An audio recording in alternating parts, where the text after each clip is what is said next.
Still connecting. Okay, we're live.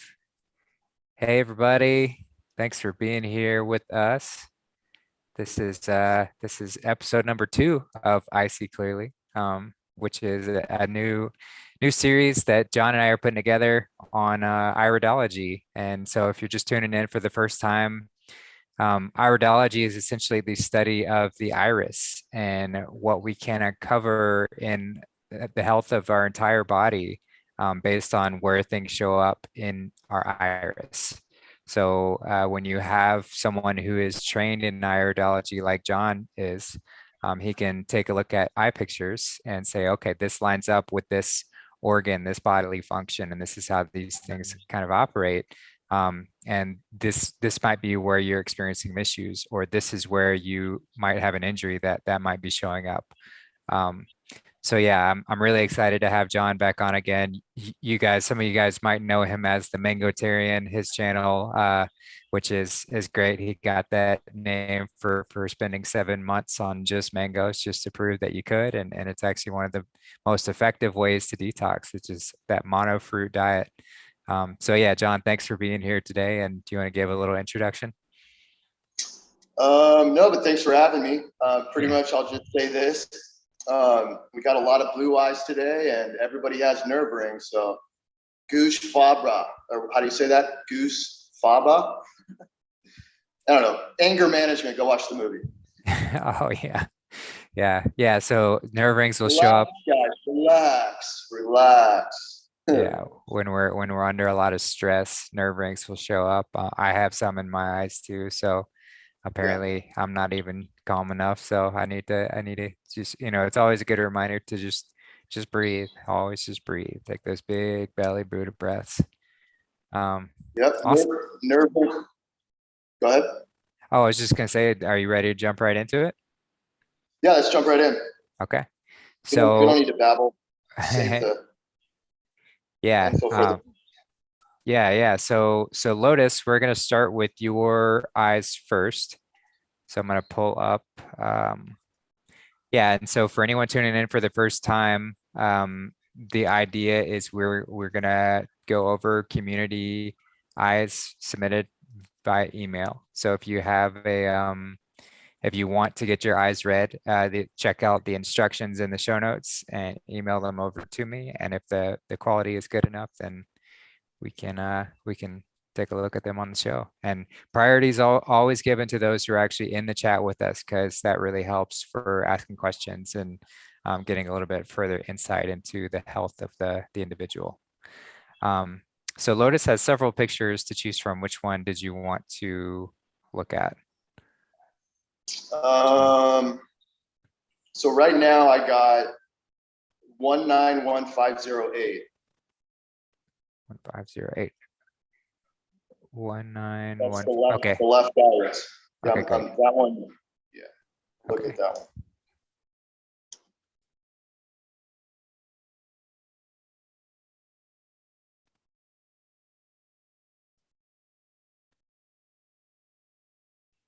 Zoom that in real nice for us. We'll get the mouse going.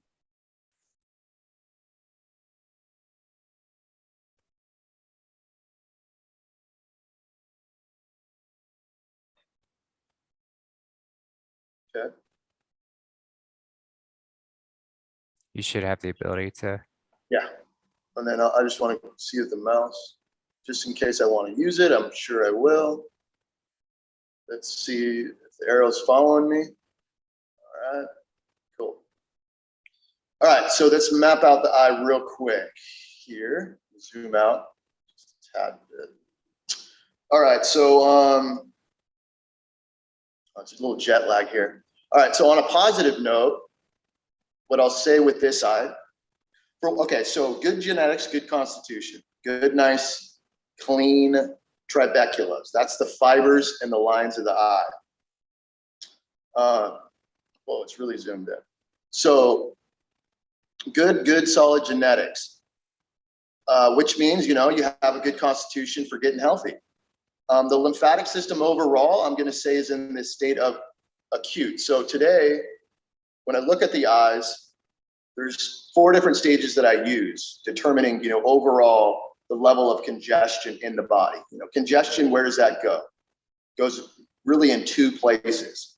Well, 3 places, but the blood doesn't hold on to a lot of waste because, it's a pH, fluid system that must be alkaline. So the waste goes into the giant lymphatic system that goes all throughout the body. It's a giant tubing system with lymph capillaries that hook up to every cell. The cells, rely on 2 fluids, blood and lymph.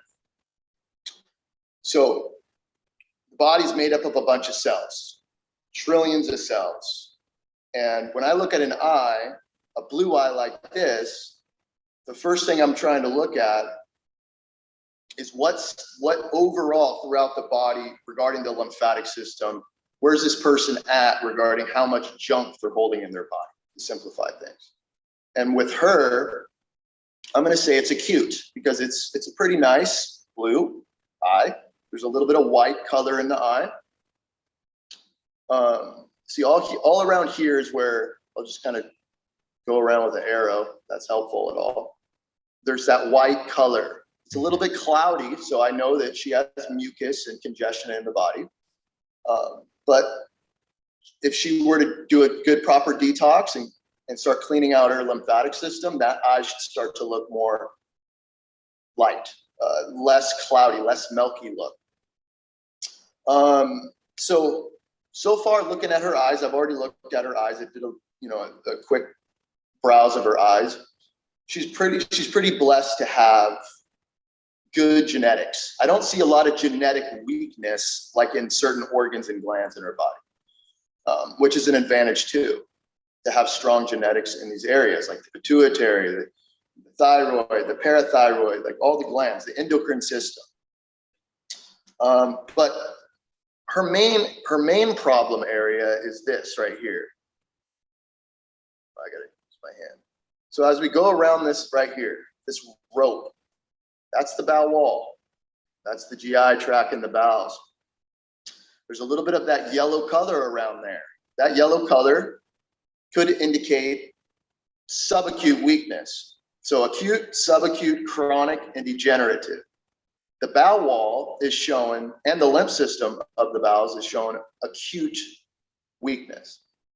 Or I'm sorry, going into the strong acute, almost the subacute, meaning that, the bowels are becoming compromised and need to be cleaned out. Now, one thing I do see here in this eye is I see a little bit of a black, dark shade around the pupil, indicating the small bowels is clogged up and it needs to be cleaned to get better absorption of nutrition. Now, right here, I'm seeing, what is this right here, this line? Pretty dark.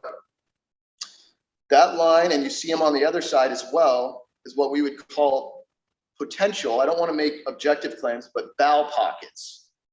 So there's connective tissue weakness in the colon. Why would there be connective tissue? Because there's too much acid stagnant in these areas and the body's trying to buffer by stealing calcium. So whenever there's bowel pockets too, sometimes the person could have a lot of gas, a lot of bloat. Why? Because these pocket areas, if the person's not eating healthy, like starchy foods and stuff, they start to create residues and they get stuck in these little pocket areas. And the colon doesn't properly clean them out. So day in and day out, right? You don't clean out your pipes, it starts to create those 2 stages of acidosis, fermentation or putrefaction. And then, of course, that can create a lot of other factors like microbial imbalances, like fungus and parasites and yeasts and stuff like that. So if this person, Lotus, if you're experiencing, gas, bloat, you want to really target your kidneys as well, because we got to clean out the bowel wall through the kidney channel, through the skin channel. The same way you would do that would be the same way to clean out the bowels. That's the cool thing about what I would teach somebody is how do we effectively clean out the body? Well, for one, it's as simple as remove the obstruction. Get rid of what's causing congestion. and the body will start to clean itself because it's not busy trying to deal with the obstruction and the foreign chemistry coming in. And then, you know, fruits happen to be cleaner, so you could eat and feast on fruits, and eventually you're going to clean out your bowel wall. And there's, you know, more effective tools for that, like juicing and water fasting and dry fasting and all those things to just conserve the body's energy to help clean out that bowel wall. And over time, as that colon gets more hydrated and more alkaline, the acids start coming out, then any pocketing, any connective tissue loss will rebuild itself. More calcium will build up in these tissues and they'll go away. I don't want to spend too much time on that, but in these eyes, just for content's sake, there's not a lot going on. All right, so let me just kind of look here on my phone and kind of match things up and see what I can see.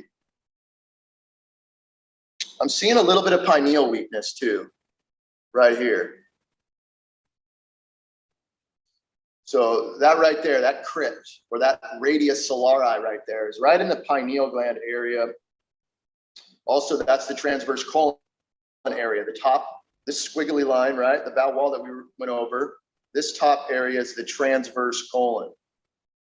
Whenever there's radius solaris right there, those spokes that radiate, we know that that transverse colon's compromised, and also potentially that's going to lead into lesions of the brain because the lymph system in the brain doesn't drain if the transverse is compromised. I don't know why that is. It's just, for some reason, the bowels cut off circulation, and then the medulla, the back of the head, or right in the neck spine, it doesn't help send out those signals to create circulation, to activate the autonomic. All right, I'm getting way too technical. Yeah, Lotus, So, she's been doing really great work. She said she's on day 100 plus of 100% fruit. So she's been doing good work. Nice. Yeah, good on you. So, I mean, to do that now, looking at your eyes, to do what you're doing now, you're going to see, I mean, you're going to thrive. Like Lotus is going to start thriving. I don't know for sure, but just looking at the eyes, and, you know, and doing these iridology readings for as long as I have, she doesn't, you know, seem to have a lot of those glandular issues to where it would take longer for her. So if she's pumping it now, she's really going to get some good benefits down the road. There's a little bit of parathyroid weakness right here, acute. So the pineal gland we just talked about, I'm going to say that's more in the strong subacute though. So maybe she struggles with insomnia. She might struggle with insomnia during detox. A lot of people complain about insomnia during detox and they think, oh, well, I'm just on fruit sugar all day, so I can't sleep because it's sugar. That's not the case. Fruits are actually very calming to the nervous system, and they help, you know, encourage the endocrine system to function properly. Well, the pineal gland is an endocrine gland, so it produces melatonin, which helps to relax the body so it can sleep. So usually those that struggle with insomnia temporarily during detox most likely have pineal weakness. So once the head starts to drain more effectively and that pineal starts working, you will sleep like an absolute baby. You will have vivid and amazing dreams, just clairvoyant and psychic dreams. It's incredible. I remember when I was buzzing and I was a real strict fruitarian, I still am very connected to a lot of people in the community. And I'd have people, you know, send me messages, and all of a sudden, like, they would remind me, wait a minute here, I had a dream about you, and this is what's going on. And they're like, what? How did you a psychic? What's going on? No, I just had a dream, you know? So it opens up that pineal gland again. It ties into that because it produces certain chemicals that connect us to the astral planes, the spiritual world. This physical is just an illusion. We're just playing a role. And so when you heal the pineal, then now it could activate, you know, the DMT receptors, and you could play in other worlds. And so I used to think that was all hocus pocus, spiritual hippie stuff, but I realized having these dreams and being connected to soul family, I was able to tap into certain things. So just know that if you push and you dig deep, like I did, you know, real strict fruitarian, and really knew how to clean out my body properly, 5 hours of sleep, endless energy, your mood is incredible. All you want to do is be out in nature. And you know, that'll improve over time. So maybe she might deal with some insomnia. It's possible. Maybe it's not. She says regarding sleep, she actually sleeps 12 plus hours a night, but when she goes on all watermelon, she can't sleep. Okay. And then she also said she's when she started on fruits, she used to have really bad anxiety and panic attacks, but I think that's subsided since being on Okay, fruits good this to long. hear. Yeah. Yeah. I mean, it could be many factors that tie into 12 hours of sleep. I mean, you know, because prior to the detox, a lot of people that, you know, they use food. We use food for, you know, a vice and a comfort blanket, and you know, we could be depressed, and then, you know, just naturally we create that habit of sleeping. Or the pineal gland can go hyper, and it can go hypo, or the adrenals go hyper. So yeah, I mean, that's quite interesting, but you will not need 12 hours of sleep anymore. So maybe she didn't have any issue with insomnia at all. And it's just now that she's on the fruit, her body's recovering much quicker. Mm-hmm. And when your body recovers much quicker, you just don't require as much sleep anymore. So it's not anything to be alarmed about if you only need 5 hours of sleep if you've been on fruit for a few months. Yeah, I mean, I think when we get more efficient with the things that we consume, then naturally we need less sleep. I mean, that's just the natural progression of it. Because I think most of the reason why we need to sleep so much is because it's our body has to process all this crap that we put into it.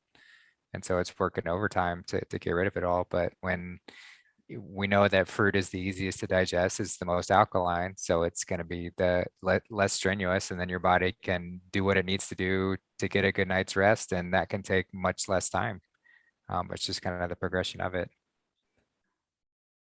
Absolutely, brother. So right there, let me see if that's right where the arrow is at right there. We want to examine that.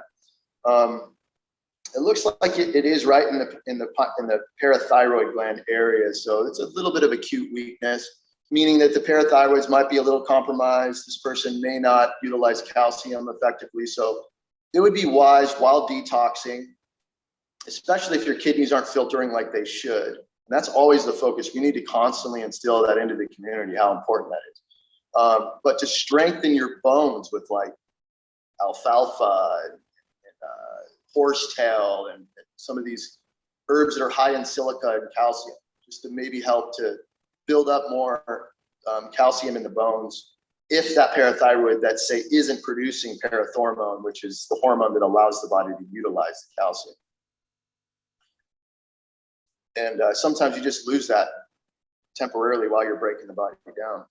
Right here. Lotus, just curious, do you check your urine? Are you filtering well every day? Let's see what she says. But keep going. Right here where the arrow's at, there's another little lacuna, and it's right in the esophagus area. So the esophagus, you know, there could be some sore throats during detox, dry coughing maybe. Maybe expectoration of mucus in that area is going to come out because I see that weakness. Maybe not, but it's possible. So I'm seeing a little bit of weakness in the esophagus and throat showing up. Here we go. Let's go down right here. I'm seeing a pretty decent sized lacuna right there. So that's right in the, here, let me look on my phone, not there because it's easier here on my phone. Yeah, I'm going to say, okay, maybe I jumped the gun a little bit. Maybe there is a little bit of a genetic weakness in the left kidney. Yeah, she's saying not super cloudy filtration yet, but she sees little bits of mucus in the urine. Yeah, it takes time either way. I mean, for anybody, it's going to take time to really dig deep and pull this stuff out of us. And you just want to get your kidneys filtering.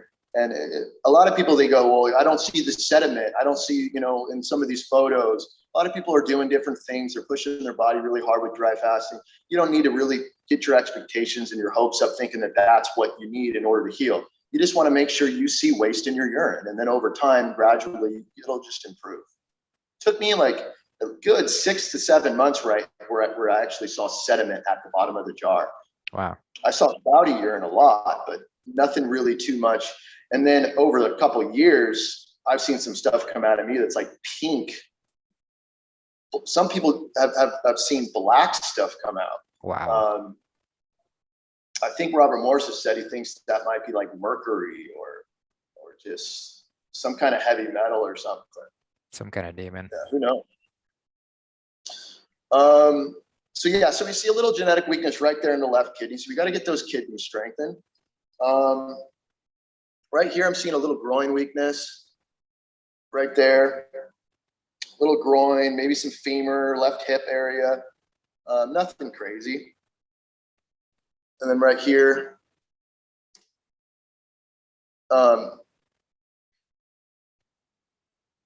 there's some bladder weakness.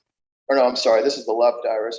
So right like in the pelvis area, there's a little bit of stuff going on. That's nothing to be alarmed about. Right here, tiny bit of left ovary weakness, but there is showing, I wouldn't say that's much of a lacuna. It is a tiny little baby lacuna, right in the left ovary. So this is good that if she plans on having babies, you know, really strengthen the body, get it detoxed so that you can really produce healthy babies. You know, if there's weak ovaries, then you could have potential complications with the child, right? So, you know, there's herbs to help, you know, with the reproductive system and stuff you could take. But just know that if you're on that, ladies, and you're sexually active when you have a partner, be careful. You can get pregnant pretty easy on that stuff. Yeah, she right says here, I'm seeing. she says she has horrible period pain if she's not on all fruits. Okay. Well, yeah. So far, this left eye's showing that she has weakness in the ovaries. So that's probably why. But that'll all strengthen up as we get that left kidney fixed. Now, if it wasn't for that left kidney genetic weakness we went over, she may have not had ovary weakness. You know, I think personally that the reproductive, like with women's ovaries or men's testicles or the uterus for the woman or the prostate for the man, is that the waste starts to back up there when the kidneys go down. Because, you know, I mean, it's real close to the kidneys, and guess what controls the kidneys? The adrenal glands, and the adrenal glands are responsible for hormones and steroids that help work with hormones and all of that as well. So, yeah, that'll improve over time, and then eventually, you know, if you stay on an alkaline diet, a fruit-based diet, mucusless diet, long term, you will not. That'll just you'll forget you had painful periods. Usually, that's the information I get from my clients that are women, and most of my clients are women, so I hear it all the time. All right, where are we going next? So a little bit of spleen weakness, a little bit of thymus weakness. So the spleen and the thymus, we got to strengthen those up because they help the body, you know, regulate the immune function, the lymphatic flow, you know, help, you know, with buffers to help push out, you know, poisons and stuff. The spleen helps clean the blood. And so, yeah, there's some weakness there. There are some herbs you could take for the thymus and stuff like that to strengthen that. But again, guys, I don't want to come off like I push herbs like they're mandatory, because they're really not if you don't have a lot of serious problems. I only like to recommend, I write herbal protocols for my clients simply because if I don't have any information, which I like to pride myself on, let's do a report without any information first, then we'll go into the information. So that's usually what happens. And so some are just in a lot of trouble that need these herbs. But as long as your kidneys are filtering and you don't need the assistance of the herbs to help with that process, because the fruits are doing enough, then all these tissues are going to over time just strengthen themselves. And we'll see it show up in the eyes too. There's healing lines that show up. These little gaps start to close up, and they start to fade away. And that's just, it's going back from chronic to subacute to acute, and then to no stage of weakness. Now, okay, I'm seeing something here in the left breast. There's something potentially going on right here. So you see that right there? Right on the dot. Literally. That is left breast weakness. So I don't know what it is. It could be a lump. Don't know.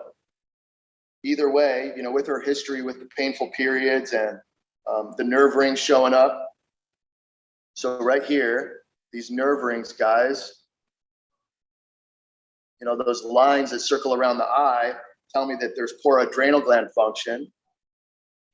She And says so she says she has a lump in her right breast. So I guess we'll see on that eye.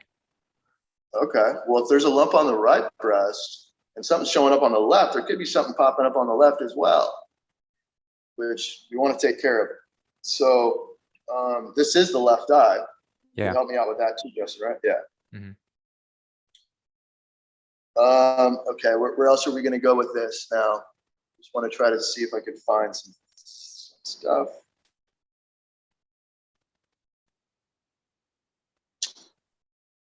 Okay. Yeah, there's not really anything else that's showing up that I really want to discuss. Because I don't want to spend too much time on everything on just one eye. I just kind of want to go over the basics of everything, you know, so that everybody gets a chance to get their eyes read.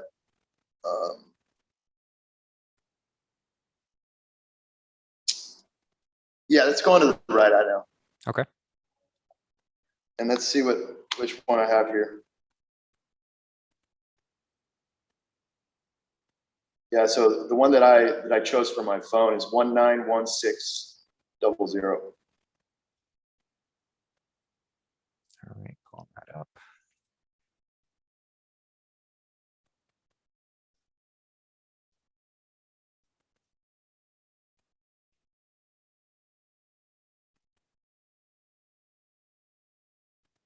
Okay. Ask her if she has an appendix.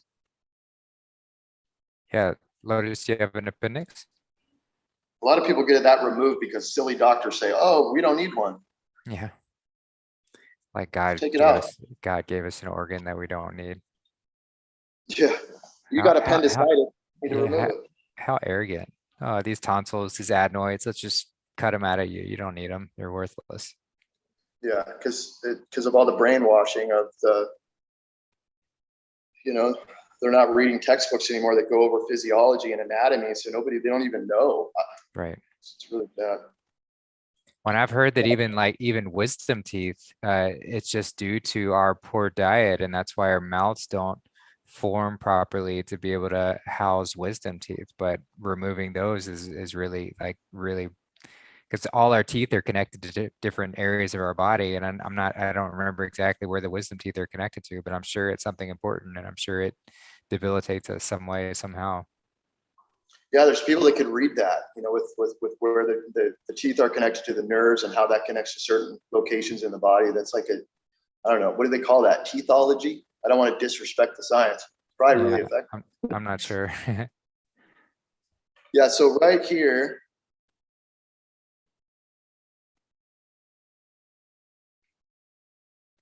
okay, that's not the mouse. See that right there? Hmm. That's a big dark crypt right there. That's right on the appendix. That's right on the appendix in the right eye. And, you know, that's going to be taken care of doing what she's doing now. She's just got to keep doing it. Get that colon cleaned up. Her main issues are her colon. And that's usually 90% of everybody. If nothing else shows up, the colon always shows up. She So said the appendix, she does still have her appendix. anybody in her So family get it that's good. removed? Just to kind of understand if it might be like more of a genetic thing. Yeah. Yeah. Anyone in your family have taken out an appendicitis removal, the hack/surgery?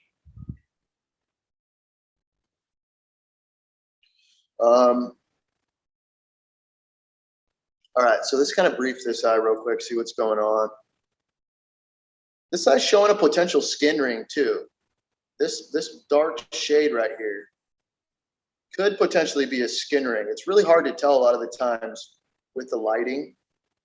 That's what's so nice about iridology cameras is that Yeah, not that she knows of. Her parents or grandparents don't have theirs removed. So yeah. that it's it would have created a problem if she wasn't on this path, kind of thing.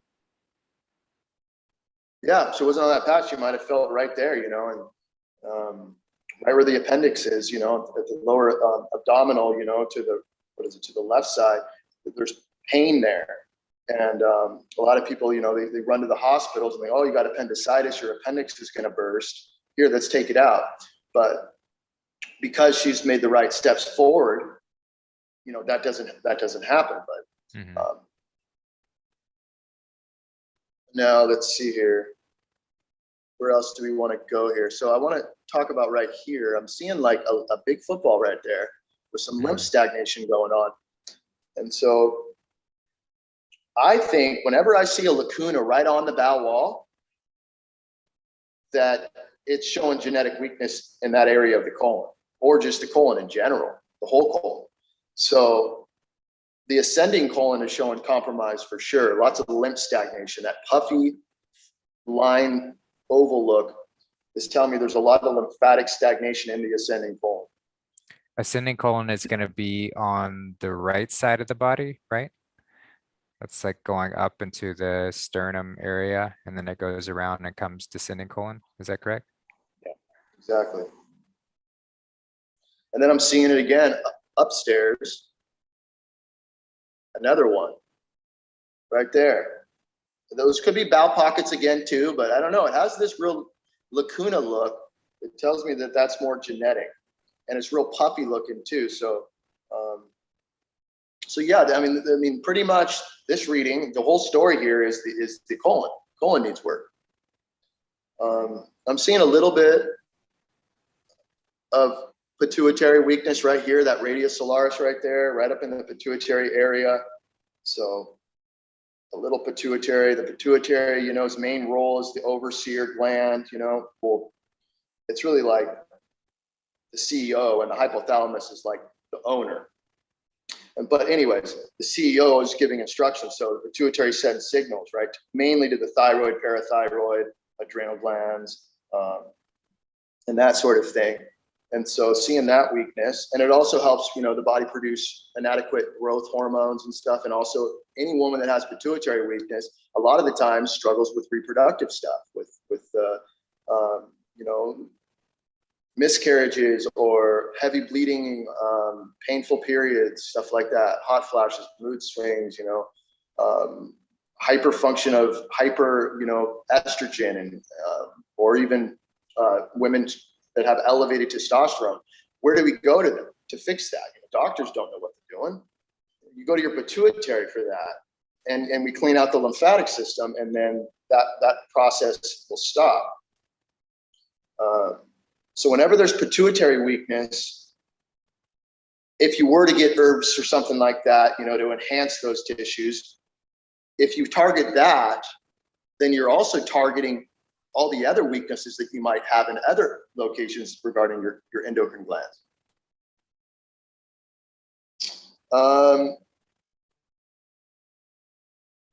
Where are we going here? Seeing a little medulla weakness again right here.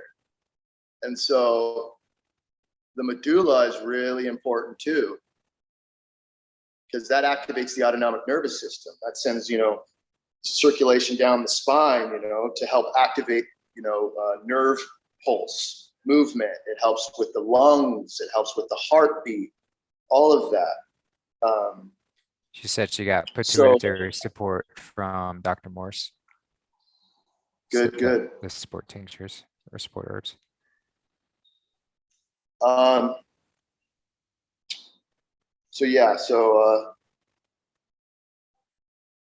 There's not much I could say about the medulla other than if you want to create circulation, right?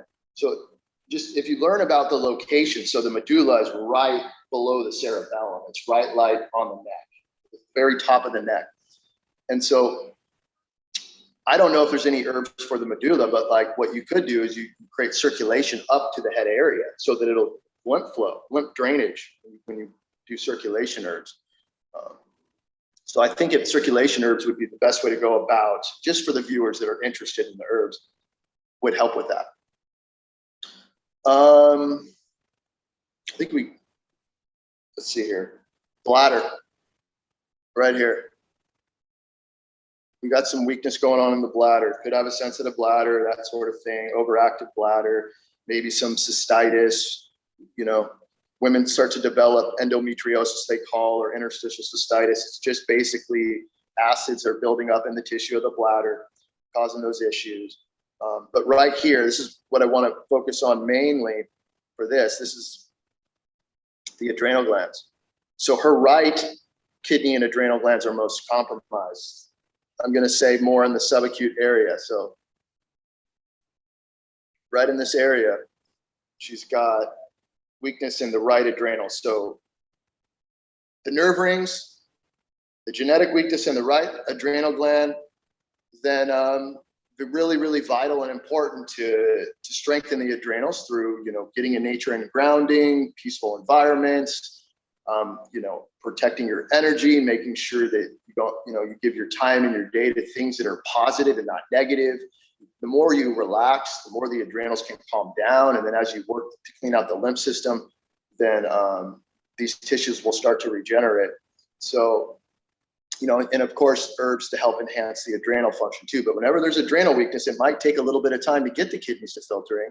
And meaning that the more that you find ways to strengthen your adrenals, then the more advantage you're going to have with getting the kidneys to filter in the first place, which is what we want to do in order to properly detoxify the body. You have to open up the channel for elimination. What else is going on in this eye? Let's see here. Right here, I'm seeing again. Let's see here. Let me look at my phone. I keep forgetting to look at my phone. It helps me. Right ovary. So definitely right ovary weakness as well. So both of her ovaries, that's the story behind painful periods and stuff. Got to get those strengthened up if you want to have children and just for general. Let's go up here a little bit. There's a little bit of weakness going on in the gallbladder area. Right there. So that's right. I gotta map this out good, guys, so that some of those iridologists don't call me out in the future. Oh, you didn't. Just kidding. That's the ego. All right, so a little bit of acute weakness in the gallbladder right there. So you can strengthen the liver and the gallbladder as well. Best way to do that is stay away from rancid fats, because the gallbladder's primary role is to produce bile, which emulsifies fats, really fatty acids. But they also, you know, because humans eat high fatty food sometimes, it helps to deal with that as well, so that you could so that the body could find the goodies from the fats, you know, the fat soluble vitamins we call them. So stay away from rancid fats. What are rancid fats? Cooked oils. You know, you guys got to be careful too with nuts and seeds, because right when they deshell them, they oxidize and then they become rancid because, you know, on the shelf. So, you know, I know the raw food diet and the transition, you don't want to overload your body with nuts and seeds if you've got a gallbladder issue. That's not going to help the gallbladder strengthen itself. You want to just put ease on the gallbladder. Focus on the fatty acids, the rich, you know, understand, guys, these fats are in fruits and vegetables. They're in all plant foods contain fats, all of them. Yeah, and if you do eat nuts and seeds, a good place to store them is in your freezer. You know, people often think that nuts and seeds have this indefinite shelf life and you can just store them wherever, but they do spoil and they do become rancid. So if you have space in your freezer, that's a good space to keep them, because they'll last longer that way. So just a little tip there. Yeah, because I mean, they're already compromised when you buy them from the grocery store, but then when you put them in different, you know, you change the environment, you put them in your house and stuff. You don't want to put them in your cupboard. You want to, throw them in your freezer for sure. They'll last longer. And if you soak them and you know, you remove a lot of that stuff too.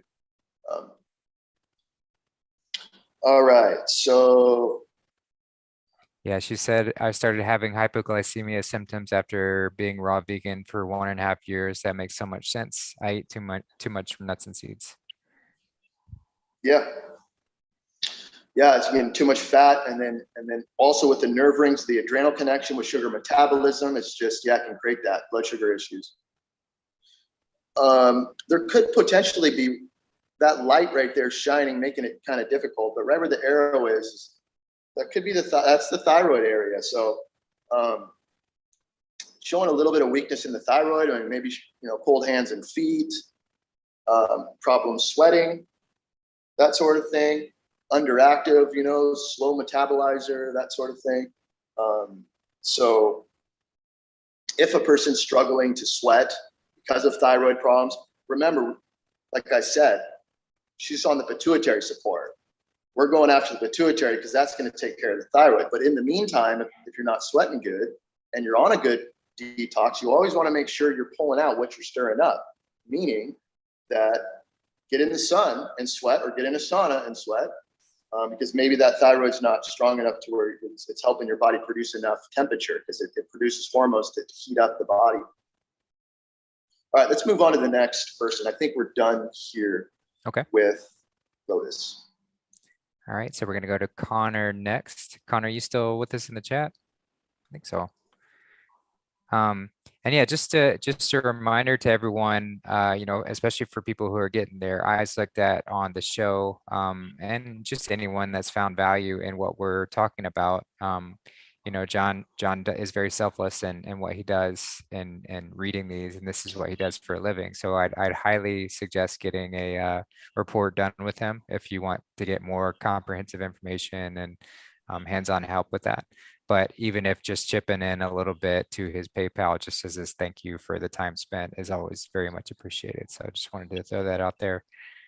So with Connor, yeah, of course. With Connor, do you want to start with the right or the left? Let's go to his right. Okay. And it's going to have 2 and yeah, it's going to say 2. Yeah. Number 2. Seeing some circulation going on in the brain area with Connor. So not a lot of blood flow going on in the head. So really got to get those bowels cleaned up. When I see a violet hue, and I also see eyes like this that show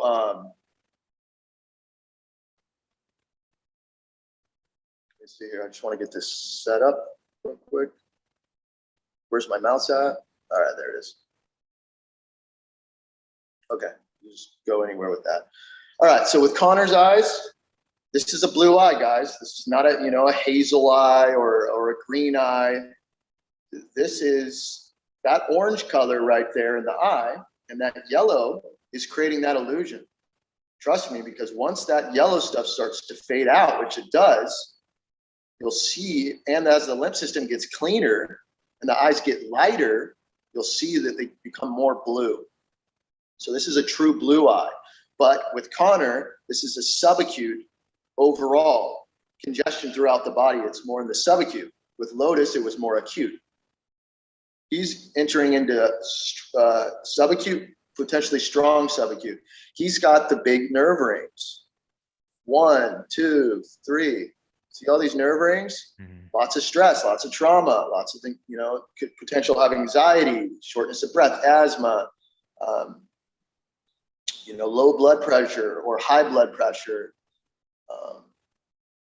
But all that yellow, all that orange, this is what we're trained in lymphatic iridology, guys. You may not hear this from every iridologist, but for those of us that are trained through Robert Morse, we've learned lymphatic iridology, which is more in depth regarding detoxification stuff, So this orange stuff could be sulfur from antibiotic drugs, from pharmaceuticals, from hygiene products, from processed foods, from wine, you name it. It gets in the body, and Connor may have been born with these lymphatic problems and poor elimination of waste, and so it just accumulates and it gets stuck in the body. The body doesn't clear it out. depending on the person's diet as well. You know, some people that I've never eaten fruit in my life. Okay. You know, He says he's on day 27 of 100% fruit. So he's doing the work. good job. Awesome. Yeah. Connor's eyes look very similar to mine. Very, very similar to mine. So he's got to be, you know, he's got to be disciplined with it. He's going to feel really good and on the fruit. But if you goes back to the cooked stuff, he could find himself really struggling until he really gets his eyes blue again. Then maybe he could get away with that if that's his thing.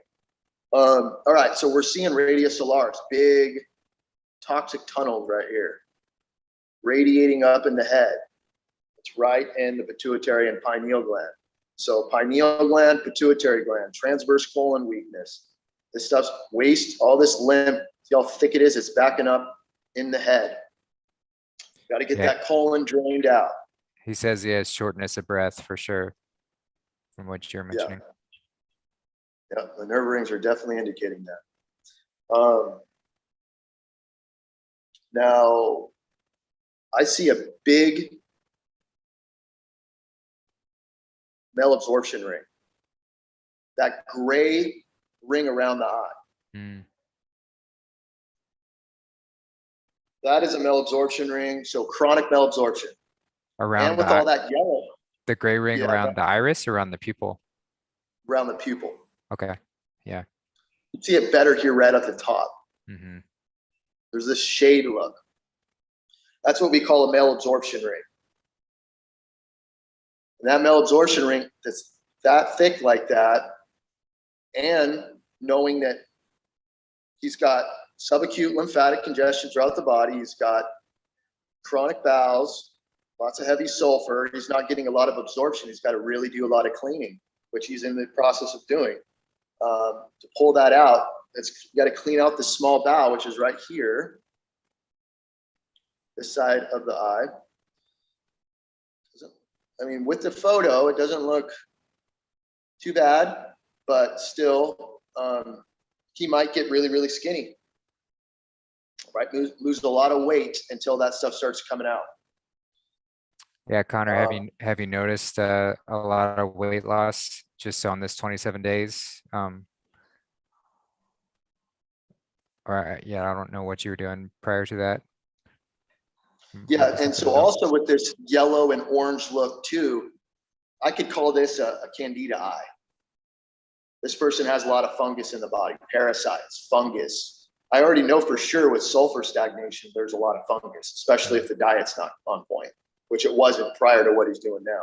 Mm-hmm. So could have intense cravings, could expel a lot of parasites and sulfur, you know. I mean, if you see orange bowel movements, that sulfur coming out of the body.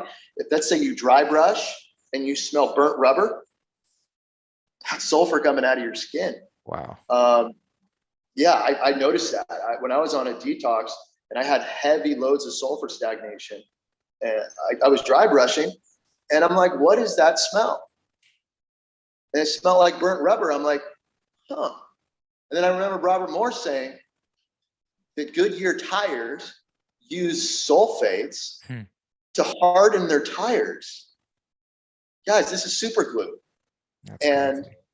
Sulfur compounds, right? We know what that smells kind of like burnt rubber or rotten eggs, you know, that kind of smell.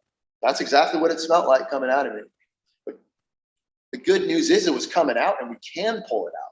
People go through their whole lives with these problems. They never get to the root because they don't know detoxification. So Connor's on the road to do that. So, you know, you might see yellow or orangey urine as well. That's sulfur coming out. Could have potential. Go ahead. Well, he just said, just in regards to the malabsorption weight loss, he says not yet, doesn't notice it yet, but he went from 315 pounds to about 160 pounds since he was 19, and he's 25 now, and he's thin, 6'1", 160 pounds, but he hasn't noticed any intense weight loss yet.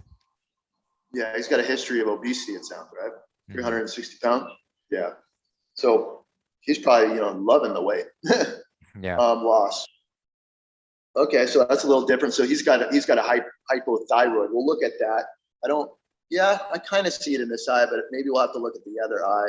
there's a little bit of, I would actually say right here, there's some genetic weakness in the thyroid. So it looks like he's a slow oxidizer. You know, if he overeats, he can gain weight really easily. You know, if he eats, he's like the type of person that would do best on one meal a day. Or when it's a fruit diet, it really doesn't matter. You know, but, you know, the least meals, the better, you know, until that thyroid improves so that he gets a little bit more function to the thyroid so that he could, Yeah, he's saying urine is much darker and he dry fasts at nights and he does smell sulfur coming out of him. So there's that. Yep. And then right here, this is chronic. I'm going to say very chronic, actually. Oop, it zoomed out. This is very, well, for me, it did. This is very chronic. Now, where's my mouse? Maybe just because I moved it a second. You should get it back. Okay, there it is. So right there, you see that big square? Yeah. See how brown?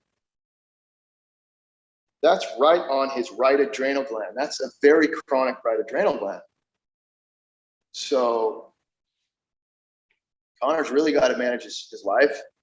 I'd go to the tropics if you can. Really relax, enhance those adrenals with herbs, fruit diet, and get that adrenal working. Also the kidney, shown right here, right kidney weakness might deal with some lower back pain, especially when the kidneys start to crack open during detox. You might have some lower back pain. That's just because he's got weak kidneys and they're trying to clean. And just know that when acids start working their way out of the kidneys, when they're already damaged, you feel it sometimes. And that's why we use the kidney herbs. See, this is why I'm an herb guy. Because as an iridologist, if I see these weaknesses in the kidneys, and I see a lot of sulfur, which you pull sulfur out, it doesn't come out happy. It burns. Sulfur is very acidic. And so there's beautiful kidney herbs that'll help buffer and protect the kidneys, help neutralize those acids so that they come out a little nicer, you know? So yeah, he's saying he's had back pain for sure as soon as he started doing this, maybe about a weekend to the all fruit diet. And he's taking Dr. Morse's kidney tea. Oh, perfect. Dr. Morse has a kidney tea now, doesn't he? I've never used that. He never used to have a kidney tea. I think he did that just for the bare minimum too. So people that can't afford the protocol, at least you get a kidney tea or something. Yeah. I don't know why the mouse kind of always disappears on me sometimes. Just when I think whenever I take control again to zoom back in, it shifts over. Okay. So right here, right where the mouse is, right here, see this? Right here. This is chronic bowels, chronic bowel pocketing going on. With that malabsorption ring showing up, all that sulfur, and then all this black color right here in the stomach area. Just heavy lymph in the stomach and the bowels. Really got to clean out those bowels. So this person has chronic bowel weakness. Again, you know, that's the main story for most people. Just go after that parathyroid gland and strengthen connective tissue. But that pituitary. So what I would do is I'd hit the pituitary, and I would get add on like an alfalfa tea with your kidney tea or a horsetail. Saying a lot. I'm annoying myself with the ums here. But that's how it is with iridology. All right, so I'm seeing right in this area, possible right testicle weakness, but definitely pancreatic weakness. So the digestion, that's your pancreas and insulin, right? So insulin and digestion, digestive enzymes, insulin, sugar metabolism, all that stuff. So I'd strengthen my pancreas as well. and eat really clean and simple. You know, mono fruits are going to be really good. Take a lot of the pressure load off of the pancreas with all this heavy digestion. Really, you're going to want to really adopt a natural hygiene kind of lifestyle, just real simple food combining. Some people don't have to. That's the thing. Like, if somebody is hydrating and they're alkalizing their body and they don't have any kind of digestive disturbance, bloat, gas, indigestion, and food combine. I don't care, you know, or don't pay attention to the strict fruit combining or the food combining that natural hygiene pushes.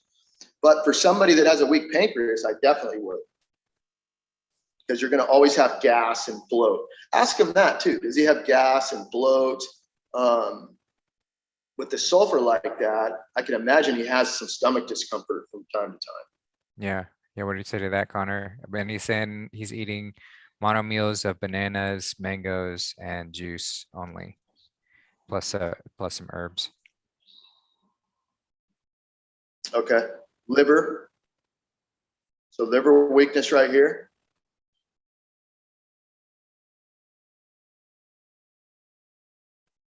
Trying to move there we go. Let's get this out of the way. All right. So we got liver weakness right here.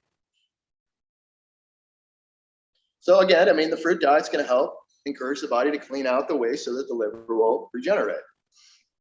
Could go to herbs for that as well. He says, yes, I have gas, bloating, and stomach pain, sometimes sharp pain for just a second. Yeah.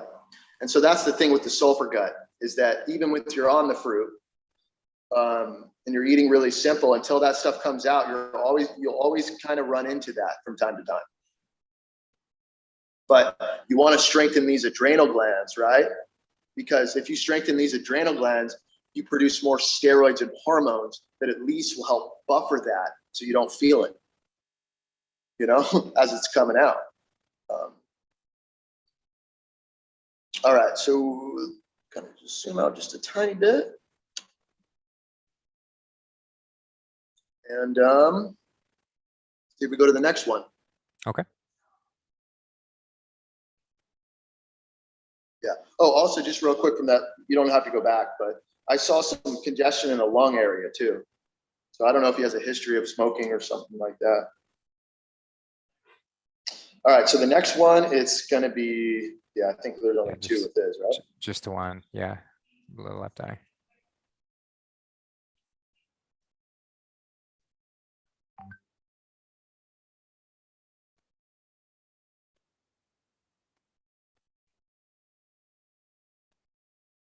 It looks so much different here on my tablet than they do on my phone.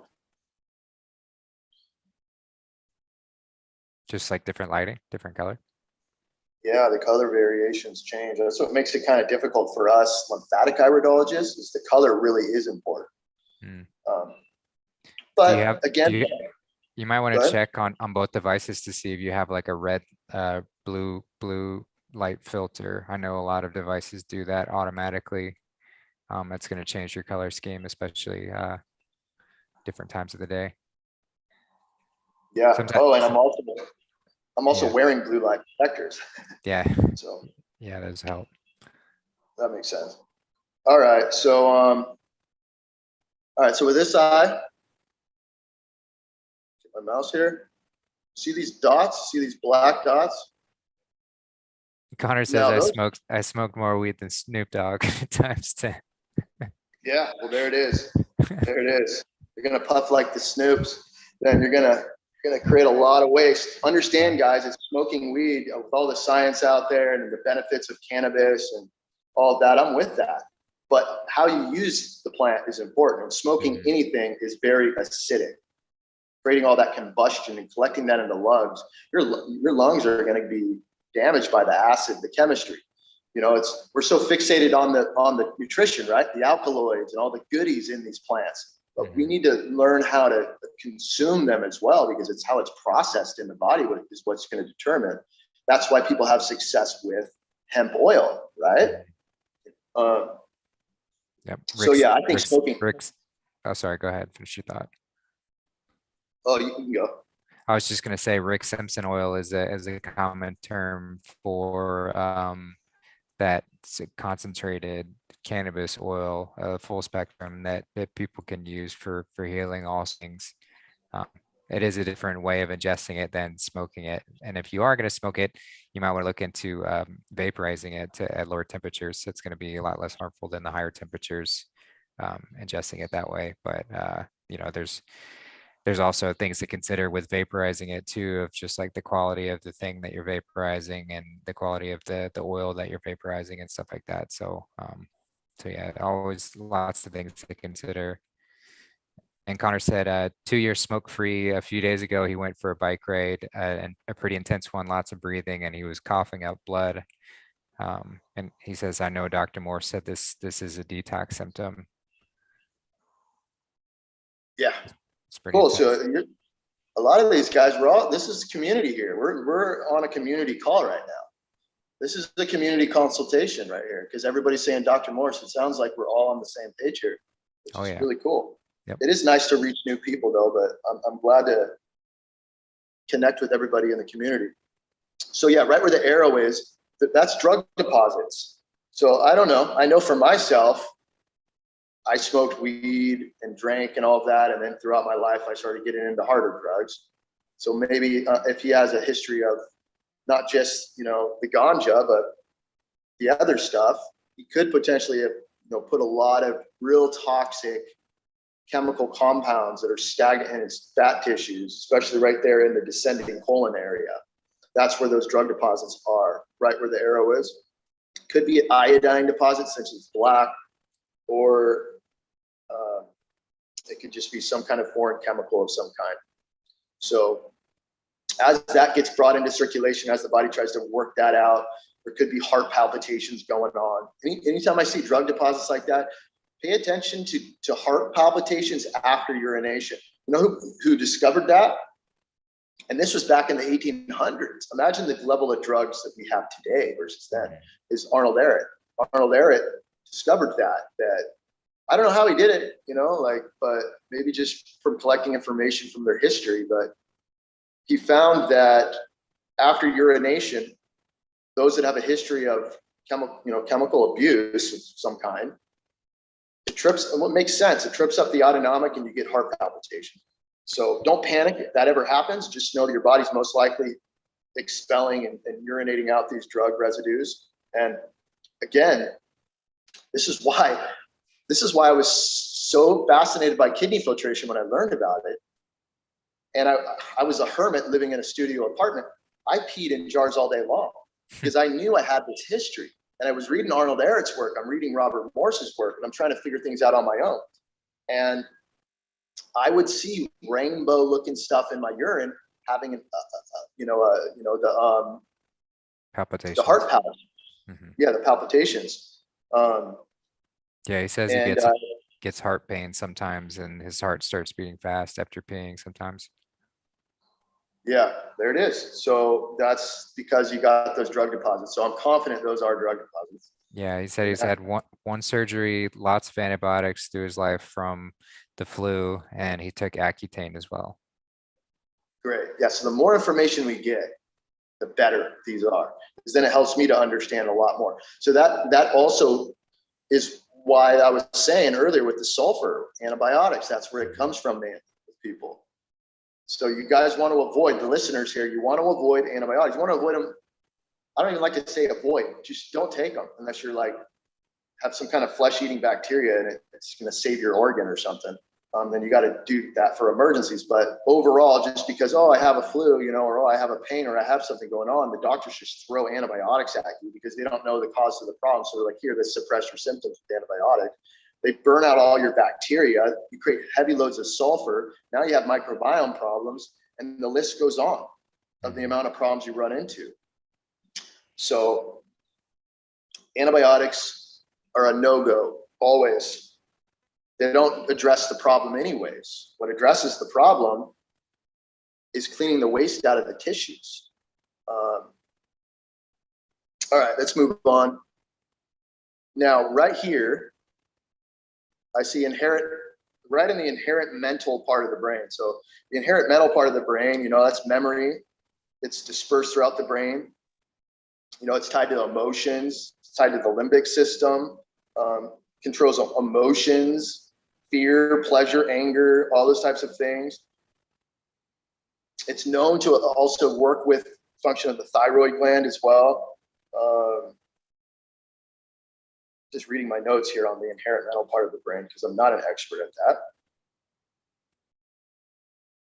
Compulsive eating, any of these things resonate with that? So, I mean, there's certain brain receptors, right? They create certain behavior patterns. So these brain geniuses out there have discovered these things. And so apparently with weakness in the inherent mental, it could cause, compulsive eating, drinking, sensitivity to pain, aggressiveness, lack of appetite, poor emotional stimuli, anger, rage, those types of things. So as you improve your brain function, all those types of things improve as well. He said he started getting heavy nosebleeds after the swine flu injection at 14-ish, but the nosebleeds stopped in his late teens. Right. And it's not like he's getting injections right up the nose. So what I know from that is with nosebleeds from that, if that was the response that happened right after, then they literally just injected him with so much acids that his body was just losing connective tissue up in his sinus area, most likely, just burning it up all in his head area. And it's just all that blood's coming down because it's literally burning holes. And that could be from drug use too, from the past too. And that could have been a response to that. Could be many different factors, but I'm not seeing anything. Well, right here in this area, there's a lot of heavy lymph in the sinuses. So, and the pineal gland too, that's right upstairs. So the pineal, real thick lymph here in this area, chronic pituitary with this big brain lesion right there. Or I don't know for sure, but it could be a potential brain lesion. These big radius toxic tunnels, radiating up right in the pituitary gland. So definitely, in this case, hit the pituitary. I'm seeing, let's see here, some genetic weakness right here. And the bronchia. He says, even as a fruitarian, sometimes I want to just eat, even after I've stuffed myself with bananas. So there's those food cravings you talked about. Yeah. And then he says, a lot of that died after that injection. Right. So you got to, brain and nerve herbs, clean out the bowels, focus on the bowels, guys, and then the head will drain. And over time, these things just start to improve. I used to be such a binge eater too, and I see all this in my eyes too, these radius solaris and these weaknesses, just so much stuff going on in my brain, and it only makes sense, regarding my past and my history. And I used to have all those things too. I could really resonate myself with overeating, even on fruit. I was like, when I first became a fruitarian, I was like eating 3,000 calories of fruit a day. I can't do that anymore. And I can't even eat throughout the day anymore because I'm just not hungry. But that's probably because I've been doing intermittent fasting for years as well. Mm-hmm. But yeah, right here, I'm going to say, let me go back to the eyes. It looks like this one right here. Yeah, I'm going to say parathyroid for sure. Not really bronchus. Well, it could be bronchus. It is radiating right into the bronchus tissue as well. At least what I'm seeing with this little lacuna here. So this is definitely showing some, I'm going to say acute weakness in the parathyroid glands. So could have calcium, connective tissue stuff going on. History of depression, spider veins, herniations, any kind of prolapsing, brittle fingernails, elevated calcium, low calcium, all that could kind of determine these factors as well. But definitely with pituitary and parathyroid, I personally would get herbs for that to strengthen them up. All right, so right here, I'm seeing something going on. Let's line this up. That's going to be right in the groin hip area on the left side. So we might have some weakness going on. Definitely the eyes are showing me that. Could be, left knee as well, left leg weakness, left leg, left groin area. Could be just connective tissue loss right there. Seeing the pituitary, seeing the parathyroid. And then knowing the nosebleeds to me, that's parathyroid for sure, got hit hard. When you lose connective tissue like that. Because the calcium is there to kind of neutralize so that you don't get that issue. Could potentially, yeah, it looks like he's got a little bit of thymus weakness going on and heart weakness. So we've talked about the heart palps. Well, that's showing up right there. So that's right on the heart. Actually, that's more on the lung. That's more lung. This is heart, right below it. Yeah, he says now he eats between 15 and 3,000 calories, 1,500 to 3,000 calories, usually around 2,000. And he says, I have pain in my lower, mid, and upper back, like uncomfortable, almost painful since I upped the fruit. Left knee feels like it's held together weird, like something is weakened. Yeah, so right here, now that he said that, close to the left knee, so that's exactly what this is. Some arthritis in the knee right there, good. This right here is more in the scapula, so the upper back, behind the shoulders, definitely right there. I'm not seeing that, I'm not in these eyes.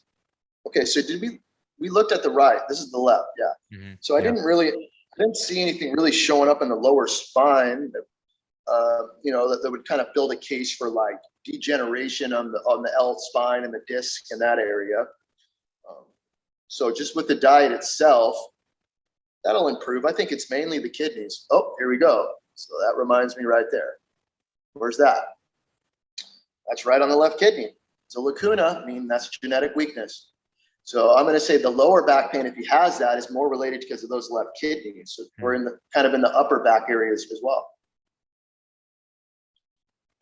So keep checking for kidney filtration. The kidneys are filtering. That kidney is going to get strong, and we want to see healing lines in the future in these areas. I want to see this gap right here. The circle, I want to see it start closing up, getting smaller. It'll close up, meaning that genetics are getting stronger and that tissue is getting, cleaner. All right. What else can I say that I might have missed? I personally would be getting upper circulation right here. See that? All right here on the top of the eye, there's that violet hue look. Circulation weakness in the head. And just to clarify, he doesn't do upper circulation anymore. It's just blood circulation, right? I think it's shifted to just blood circulation. Blood circulation is now upper and lower. Okay. Yeah, I just wanted to clarify. I might as well say this because you're not going to get a detox specialist at my level, at least that's connected to Robert Morse, that's going to go over these things unless you pay him on a phone consultation. But this is really important because I care more about the important factors of people's health than anything.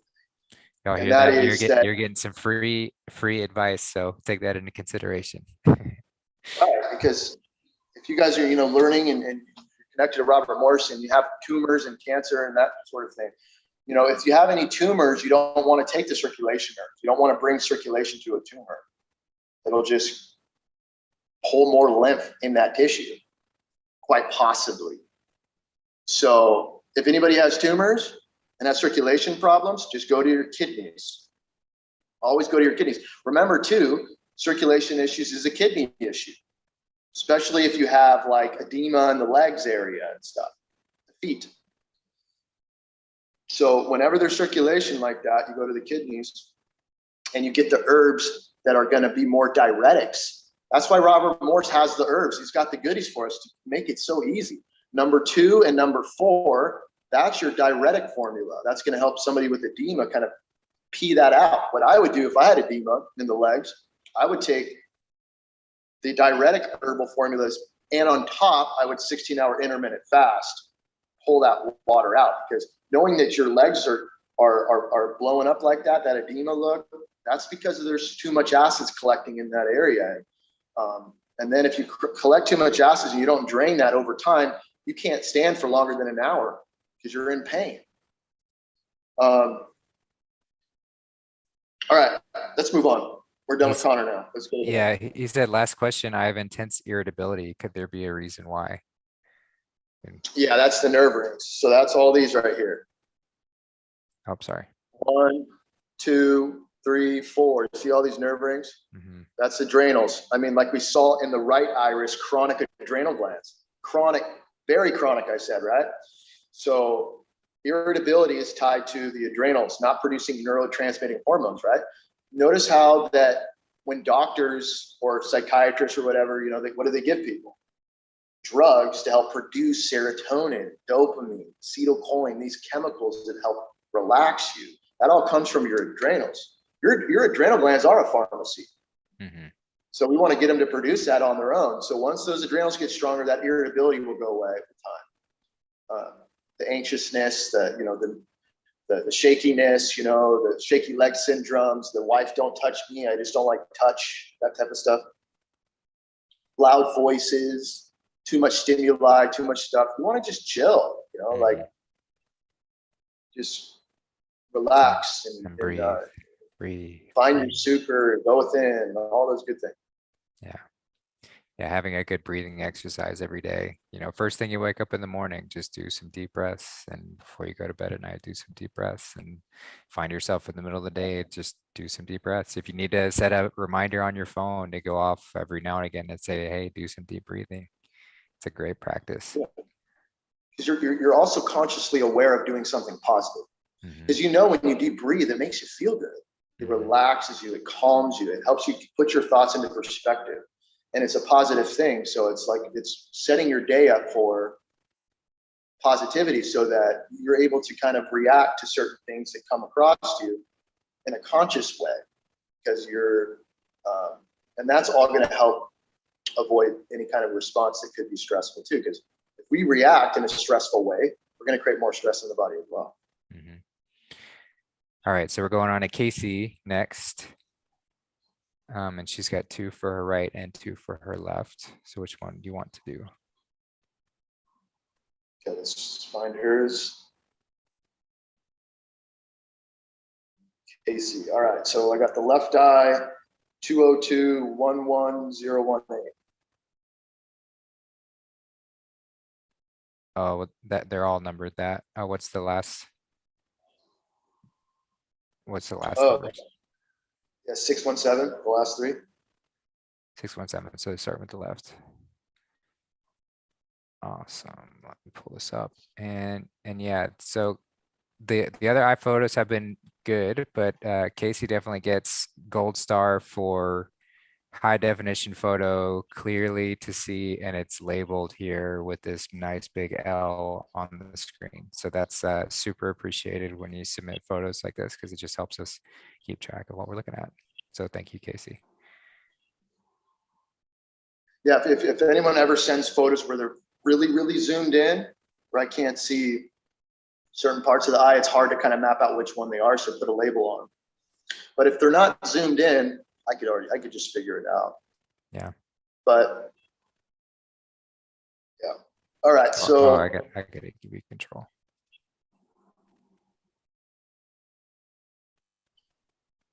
I'm actually going to disagree with you on that. I don't think they're that great of quality. Well, actually, yeah, now that we're zooming in, it's kind of fuzzy. Yeah. A little bit of blur going on. But she could have potential skin issues if that's not blur. But see this dark? That's a skin ring, could be a skin ring, which means there's a lot of waste collecting in the skin. The skin's holding on to a lot of stuff. We'll look at the thyroid to determine that.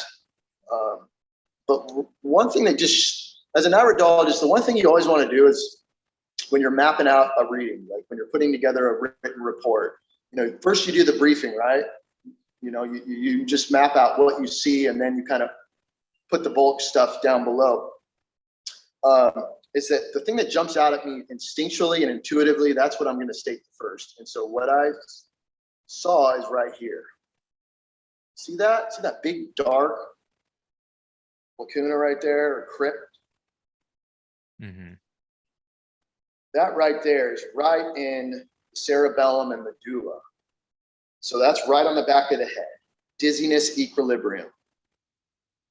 This person potentially on a really aggressive fast or detox, if her doors aren't open, could be really careful, because people come to me all the time. I passed out. I'm in the hospital. It's like, they could, I could have helped them avoid that. If you have the medulla and the cerebellum, your dizziness and equilibrium centers are off, meaning that you want to get up off the bed very, very carefully, or you could get dizzy. I'd be surprised if she doesn't have this problem. Blurry vision, sensitivity to light, sensitive to like being on a boat, right? What do we call that? Dramamine or whatever it is. Oh, like the seasickness? Yeah.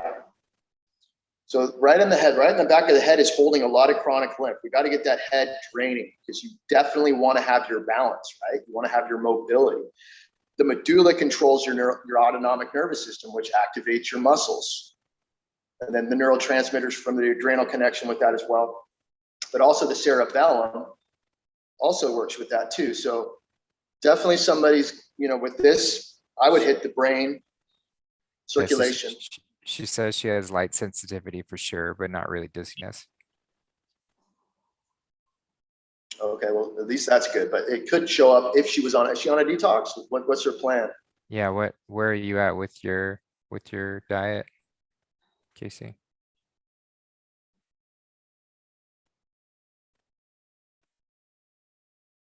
All right, let's go here. So that's the medulla, cerebellum, medulla, right in that area, right there. Now, all right, first, real quick though, before we get into anything, because I have to make sure that I let her know what her genetics and constitution looks like. So, genetics, constitution, I'm going to say is excellent with her. Very smooth and fine fibers.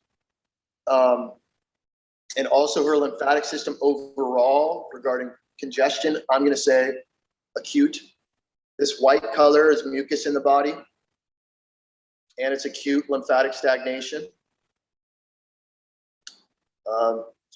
If she's not on a healthy diet, if she's not detoxing, she could really do a lot of good work, and I would. Don't wait till it's too late, do it now and experience levels of health.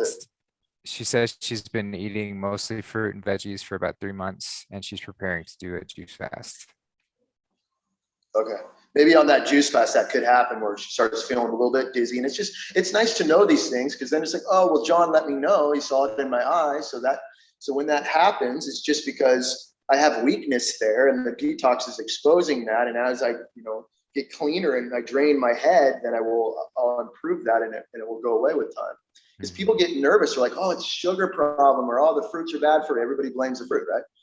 Because they're not aware that the fruit diet really accelerates the cleansing process. So these things get exposed. Right here, it's hard to tell, but there could be some swollen lymph nodes in certain areas, like the lungs, the breast, on the left side of her body. It's hard to tell with the lighting on this one.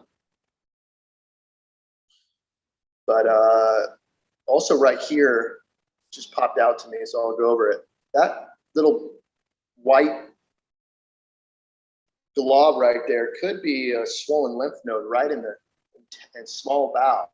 And this too right here kind of gives me a connective tissue weakness look. This V. I mean, really the prolapsing, usually the body likes to do that on the transverse area, but there could potentially be some connective tissue loss, some prolapsing going on in the small bowel. Definitely right here.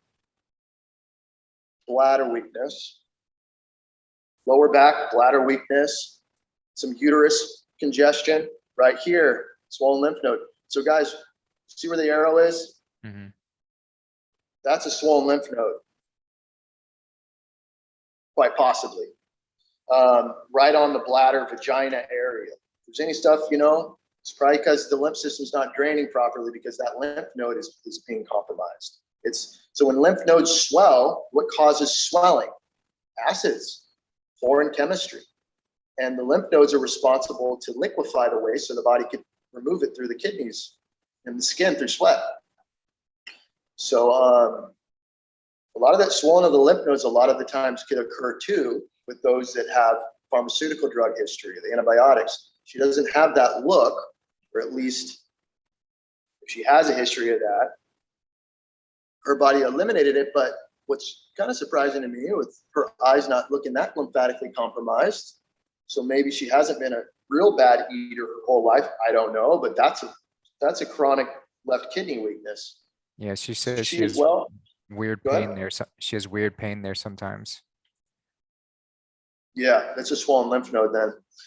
So, I mean, there's herbs for the lymph nodes as well, but you really don't want to take the lymphatic formulas. They're very aggressive unless you have your kidneys are filtering. And so right now with this kidney weakness, you got to focus on your kidneys, and that lymph node will bring down the swelling. How we bring down swelling in any tissue is through the process of hydration. Bring in alkaline chemistry and take away acid chemistry. Okay, so definitely I'm seeing some hip, groin, femur weakness, and possible left thigh and knee area all right here. Definitely right here, that's femur, hip, groin, you know. And then right there, you know, could be some leg weakness going on. Seeing some spleen weakness right here. So, you know, if somebody were to come to me and, hey, I want an herbal protocol, I'm definitely going to throw in a spleen formula because I see genetic weakness right there in the spleen. You want to strengthen your spleen because that helps clean your blood. That helps clean your lymph system.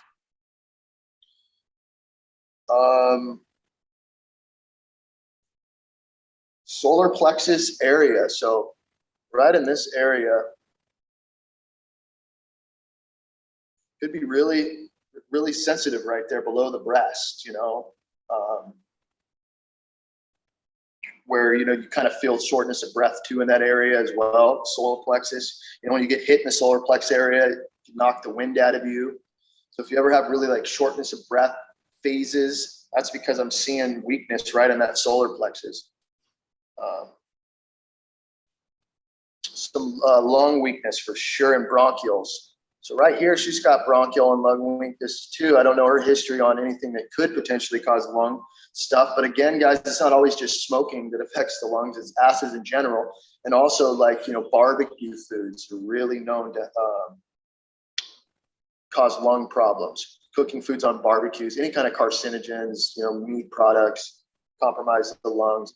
Definitely seeing some chronic weakness though, right there in that left lung. And I imagine working in a kitchen, you know, like at a restaurant or something, you could probably get that as well. yeah, you could breathe in all that stuff for sure. She looks like she's got, I mean, right here, if we're looking at the bowel wall, it's definitely showing heavy congestion. See a little bit of a, yeah, I'm seeing a malabsorption ring on here too. So she needs to clean out that small bowel, get better absorption, better, you know, you get more of the benefits from the nutrition. The nutrients help to strengthen the integrity of the cell so that they survive longer. She says she did smoke for a long time. Okay, so yeah, so there it is. That's what happened right here. So if she's looking at this, that's what it did. It created that big lacuna. That's what we see in iridology, knowing that that lung has been chronically compromised. It's dark. See how black it is? That's, like I was saying earlier, acute, subacute, chronic. That's going to be in the chronic, and you know, could say degenerative as well. And if somebody had lung cancer, you know, this, you know, that could happen too. All right. I don't know what this is. It's hard to tell with the lighting, but there looks like some color right in here. Could potentially be some heavy lymph going on in the lower and mid back area. A lot of people, they take cortisol shots and the subcutaneous just collects so much waste in that area. That could be something there, or it just could be the lighting. I'm not sure. Other than that, let's see if there's anything going on. Definitely got to go that left kidney. All right, some uterus weakness right here. It's hard to tell on this one. Right here, you see some weakness in the uterus. Strengthen the kidney, strengthen the uterus. That's how it works. All right, let's go to the next side. All right. Yeah, she says, heck yeah, this makes me even more determined to detox and keep up with the fruit. Nice. I like to hear that. Right. Yeah, that's the whole idea as well with iridology is it can be a lot of motivation to get going. Because you can detect these things. Iridologists all over the world, they've helped people detect these problems. But the difference with us lymphatic iridologists is we're not trying to detect and treat, we're trying to regenerate. So for the right eye, I've got two of them as well. Which one? Oh, sorry about that. 106. Okay. The last 3.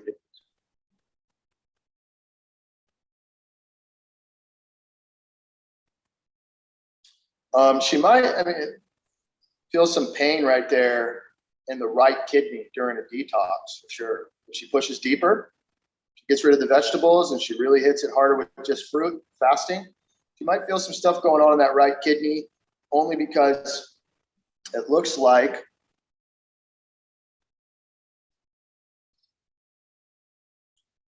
there is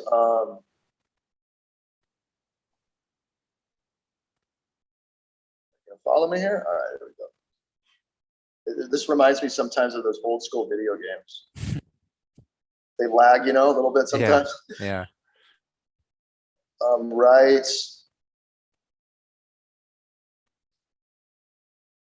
here, or right, I'm sorry, right here. So that right there, that has a swollen lymph node look right on that left kidney. Chronic weak, this is showing right here, chronic weakness in the lower back area.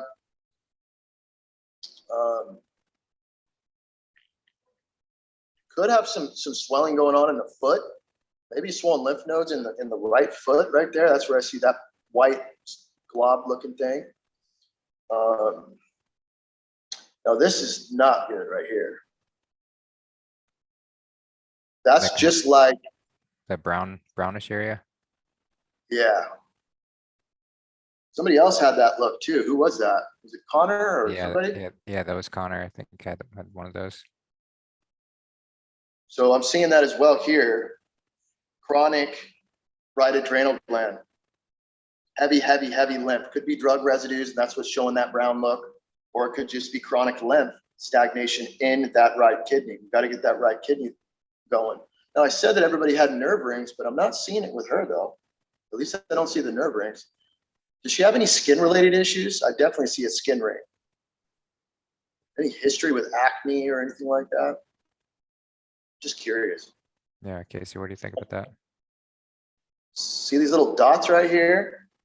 That's right in the cecum and ascending colons, bowel pockets. Again, everybody has bowel pockets. You guys got to start getting your colons hydrated. You're putting acids in your body.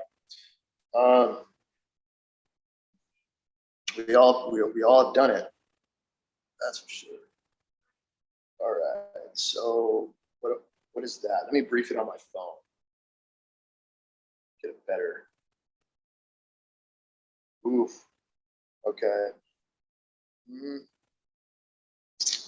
Yeah. Right breast. That right breast does not look happy right there. She says not really for skin problems. She's have some bumps on her ankles and feet though. What about her? Does she have problems sweating? She gets cold hands and cold feet. Yeah, any issues there? Low basal temperatures. I don't know. People don't know though, unless they would check. Cold all the time, you know? Yeah. Right there, though, where the arrow is a really dark chronic crypt, and it's showing up right on the lower right breast. Not good. So she could check that, but again, we got to, in order to fix any kind of possible damage or lymph stagnation in that right breast, you want to go after those kidneys and those adrenal glands. Mm-hmm. Get the kidneys filtering, get this stuff cleaned out of you, or else you could potentially run into some breast issues. Yeah, but I don't suggest blasting your breasts with radiation to check them out. I don't know how you feel about those, John, but mammograms are demonic in nature. They just exacerbate whatever problem you might already have by pumping radiation into them. So I don't recommend. Yeah, I totally agree. I don't recommend preventative measures at all because I know the cause of these problems. Mm-hmm. You know what I mean? So it's because what they use these machines to check these things, and then they don't even have, a solution to deal with the effect of what's right. taking place. So yeah, the radiation and all that, and the mammograms, that could just potentially move more acids to more tissue. Mm-hmm. They call that spreading. Yeah, and then they tell you, oh, diet doesn't have anything to do with it. Here, take these pills. Exactly. She says she does get cold feet. So that's one thing from earlier. Yeah, there's her thyroid then, and let's check that. And that's because right here there's heavy lymph in the thyroid. So she's got heavy lymph in the thyroid. It's not looking genetically weak, at least from it's just more a lot of mucus and a lot of congestion is building up on that thyroid. And that's probably why she's getting cold feet. And that's probably why the skin ring is showing up. Meaning that the skin isn't doing its job to pull waste out of the body because your skin is your largest eliminative organ. It's hooked up to your lymphatic system, just like your kidneys are. So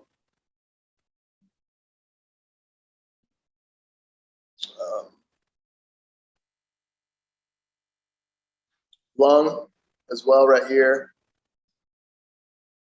Lymph stagnation, subacute weakness in the right mid-lung area. She says her mom and her sister have thyroid issues. Yeah, well, she's got them too. Just by saying she has cold feet, I already know. What's this going on right here? Let me brief that. That's more in the medulla, like I just wanted to make sure. Or it could be the mastoid, the right mastoid. They're showing some weakness, so there could be some, healing crisis in that area. Or the back of the neck and the back of the head. Other than that, though, look at this, guys. Lots of lymph. Mucus and stuff in the head area. It's all that cloudiness. Yeah, but I'm not seeing any pituitary and pineal like a lot of the others. So that's an advantage she has. She has strong genes in that pituitary and that pineal gland, and also right here in the parathyroid. I'm not seeing much. Maybe slightly acute weakness, but nothing crazy. She asked, is skin brushing a good idea for stagnant lymph? Yeah, absolutely. Especially if you have circulation problems and stuff.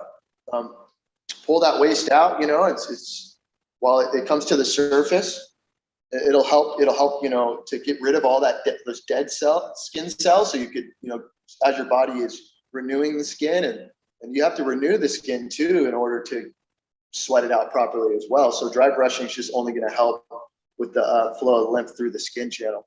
Yeah, just don't. We've mentioned before, do not brush towards the heart. You want to brush away, towards the elimination, which would be, you'd always just want to be brushing, like, I guess, towards your kidneys. Would that always be a good idea? Yep. Okay. Absolutely. Just brush to the kidney area. There's also this little roll-on, those little stone rolls, like massage little things. I don't know what they're called, but I remember I massaged my kidneys one time on a dry fast for like a good 30 minutes, and I filtered really good the next day. So that could also be the tool for the kidneys. And definitely with that swollen lymph nodes and everything there right here, that right kidney, I could build a case, is not filtering the right side of her body as well as the left. We looked at the left eye already, yeah. So I would roll on that right kidney and try to loosen that up to get it filtering, and then of course step up her game with fruit and vegetable juices rather than fruit and vegetables. That's how you guys step up your game when you want to detox more effectively when you're transitioning into fasting and that sort of thing. Other than that, she's got good genes, good constitution. She could really do a lot of work. Doesn't show an eye that really shows me a lot of serious problems. And that she has a history she wants to discuss with us real quick. Yeah, do you have anything else? Yeah, anything else you want to add? Any other issues you experiencing or questions you have? I would definitely get the 3 lung though. If she was connected to Robert Morse and you guys want to, you know, get the herbs and stuff, she's definitely got that eye look with these swollen lymph nodes and these blobs of right here and everything. This is all mucus plugs in the body. You know, pull that out with the 3 lung. That formula is really good at it, helping the body loosen up mucus, which is, I don't know, what's the herbs for that? Mullein, Holcium, I can't pronounce the word. Yeah. All right, let's move on to the next. I don't think I'm missing anything vital here. Okay. Yeah, Casey says, not that I can think of, just wanted to see what came up. So awesome. Yeah. Well, thanks, Casey. She doesn't have that look where it's like, oh, she's got all these problems, but there is stuff going on. Everybody will show stuff. Okay. Oh, I'm sorry. I want to retract that statement. That right breast, that's what worries me the most. Yeah. So yeah, keep an eye on that. And you know, if you stay on this path, like there's really nothing you have to worry about because we enter into that regenerative state, but it is something to note for sure. Okay. Absolutely. I don't think we have anyone else who submitted good enough pictures on the call with us. So okay, so we did Connor. I think we did Lotus. The only one I think we haven't done was Kent and Mark. Right. We still got, I don't That's think your call. either of them are on the call. We'll do Kent because he submitted them earlier, like ways back. So we'll go ahead and do his. Okay. We'll start with his right or left. Yeah, so the left eye, did he have more than one or? No, I just have one for each.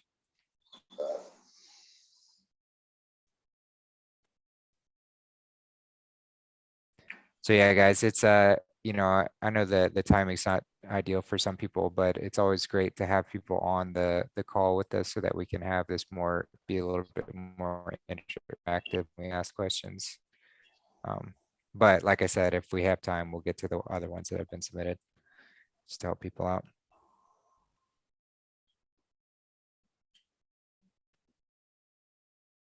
All right, so Kent, did he tell you, what was his health history? Does he have any that you're aware I don't think so.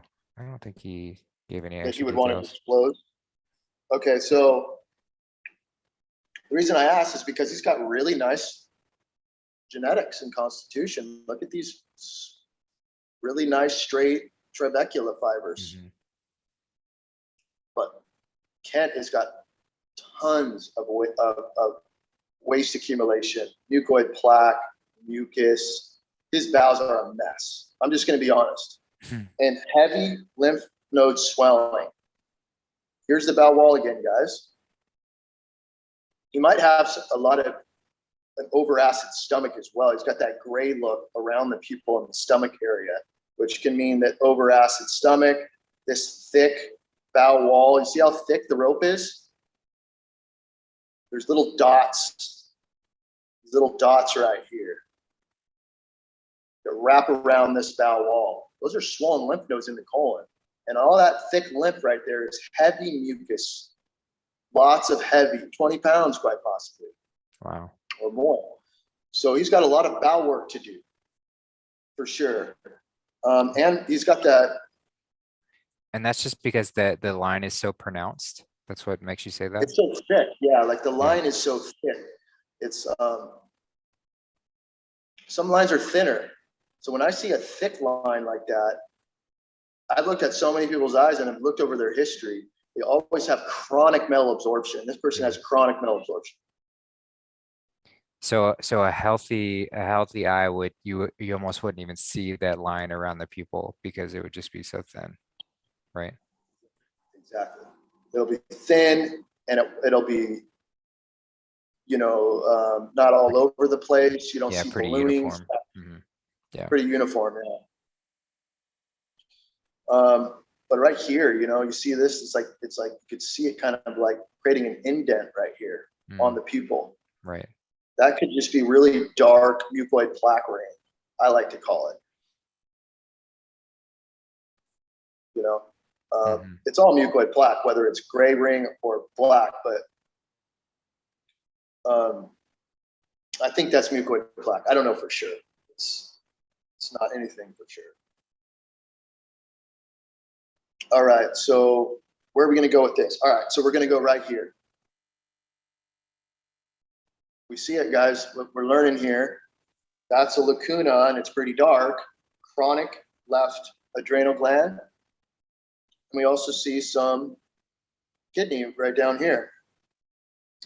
So chronic left adrenal. More chronic on the left adrenal than the kidney. The kidney is a little stronger. But we got bladder and lower back right here.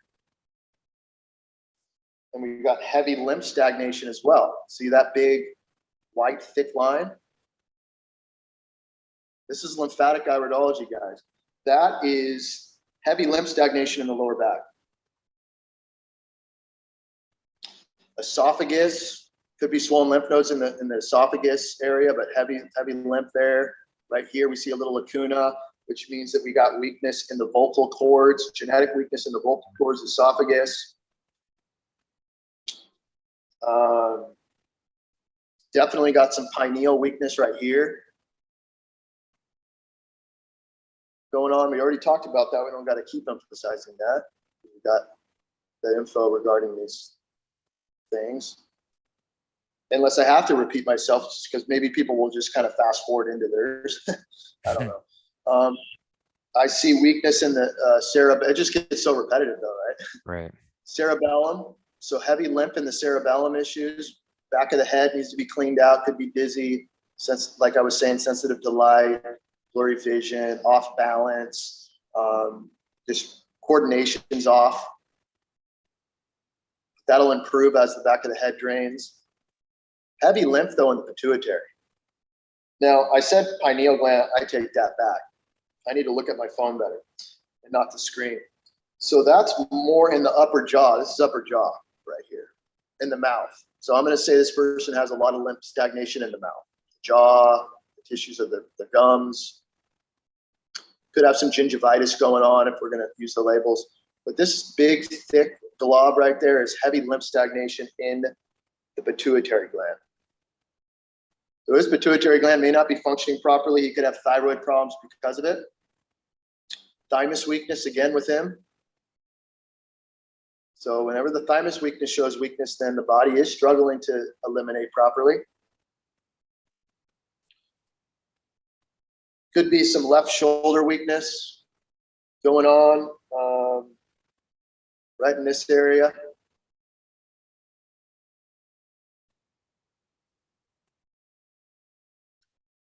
Right here, let's look at that. So right where the arrow is, map this out.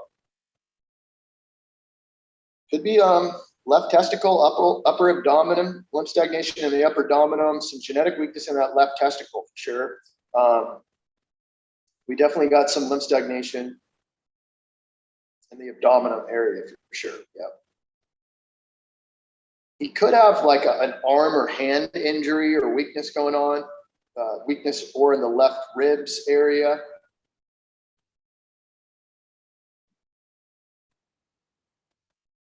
Let's see, right here, showing lung weakness.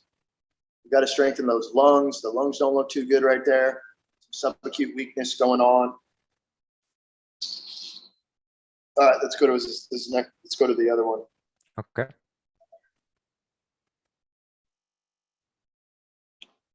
His eye was real quick because not a lot showing up. So this one kind of has some reflection going on, though, so I'll do my best. You guys want to take photos away from windows or doors? All right, so, all right, looks like we got some more going on here. Okay, I don't like that at all. This is the right eye, right? Mm-hmm. Look at that, guys. Zoomed out. Here, let me zoom you back in.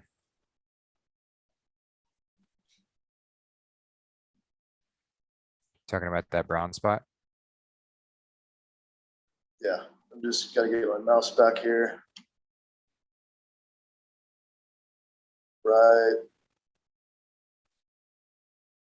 Right here. Mm-hmm. This is a very chronic lacuna, look, right there. The mouse, okay, I gotta remember the mouse doesn't show up on the video. All right, so. Oh, it does. I mean, I can see the mouse and it moves. Well, on the video, it just shows the arrow, right? When you upload the video, or does it actually show that blue mouse? I don't remember seeing it. It shows like your pointer wherever you're moving it. Yeah, the pointer, yeah, but not the mouse though. All right, anyways, it doesn't matter. So that right, so that's like right in the lower back, chronic. This person might have like degeneration in the lower spine. His discs are just down to the bone. His kidneys don't look too bad though. At least this right kidney does not look bad. So maybe it's an injury. Maybe that was like from a car accident or something. He's got heavy lymph right here in the prostate area though, in the bladder. So he might have some cystitis, some interstitial cystitis or prostatitis going on, swelling of the prostate.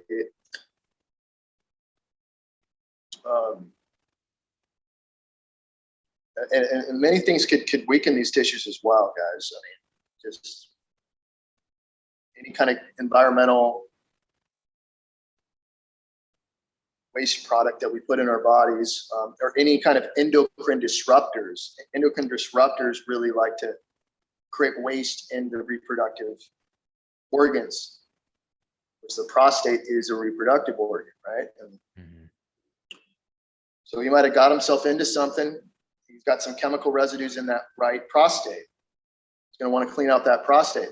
Now, there's these well-known herbal formulas that people take for the prostate, but save your money, go to your kidneys, and that prostate will drain itself through kidney filtration.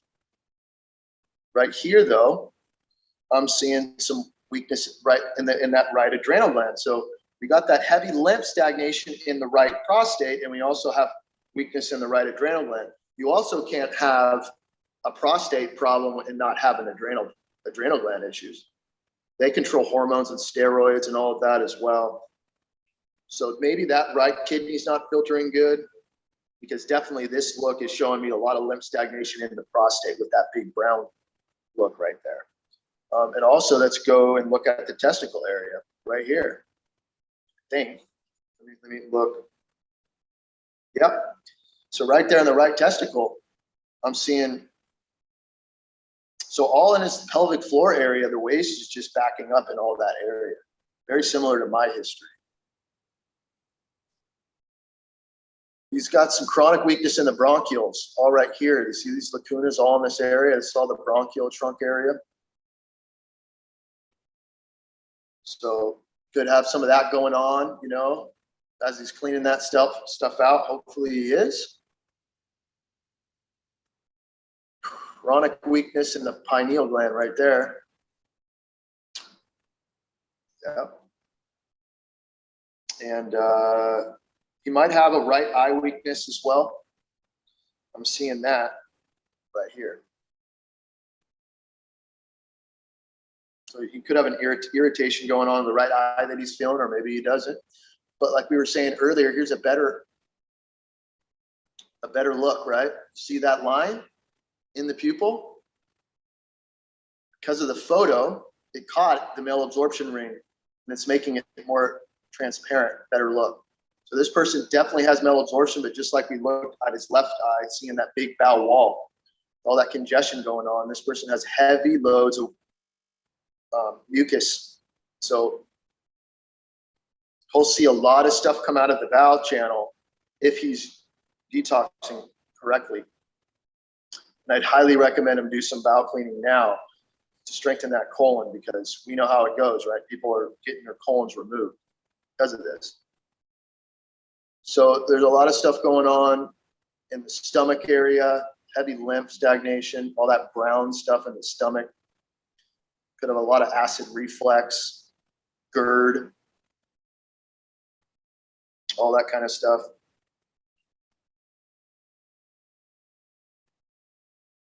Let's see what else.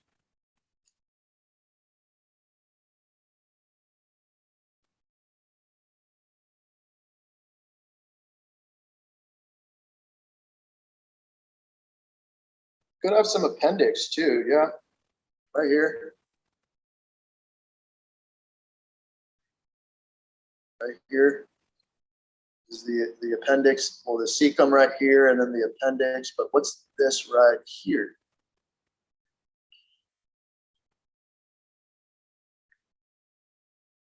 I think that's actually more in the groin, more in the right hip and groin area. So it could be losing connective tissue, and that's because weakness in the parathyroid gland. Remember, the parathyroids control calcium utilization. Right here is showing lymph stagnation in the mouth. That's all right here. So whenever there's weakness in the mouth too, you guys want to be real careful with unripe acid fruits. They could just exacerbate your mouth as your mouth is draining, because your mouth tissue is going to drain like every other tissue in your body as you're pulling on your lymphatic system. So that could be a potential thing. But he's got real bad genetic weakness in the right testicle. Right there. Some liver weakness as well. A little bit of liver. Could have, yeah, heavy lymph stagnation in the gallbladder as well.